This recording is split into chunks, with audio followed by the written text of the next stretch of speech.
बिस्मिल्लाहिर्रहमानिर्रहीम। एक मसले के बारे में लोग आजकल पूछ रहे हैं कि जो 4 रकत तरावी के बाद दुआ पढ़ी जाती है सुबहान ज़िल मुल्क वल मलकूत, आया ये कुरान और सुन्नत से साबित है या नहीं। तो इसके बारे में ये बात इनके अंदर रखिएगा कि ये दुआ जो ख़ास है ये नबी करीम सल्लल्लाहु अलैहि वसल्लम या सहाबा किराम रिज़वानुल्लाहि अजमईन से बिल्कुल साबित नहीं है।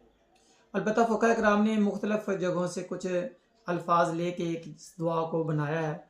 अगर कोई इसे पढ़ना चाहता है तो पढ़ भी सकता है, लेकिन इसको लाजिम समझना या सुन्नत समझना ये दुरुस्त नहीं होगा। 4 रकत तरावी के बाद खामोश भी बंदा बैठ सकता है, जिक्र अज़कार भी कर सकता है, तिलावत भी, इसी तरह दुरूद पाक या दुआएं भी मांगी जा सकती हैं जो कुरान और सुन्नत के अंदर मनकूल व मासूर हैं।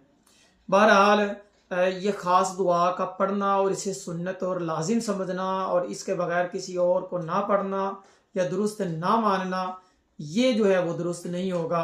ऐसी चीज़ों से जो है वो कोशिश करनी चाहिए, सख्ती वाला मामला ना किया जाए कि यही दुआ पढ़नी है।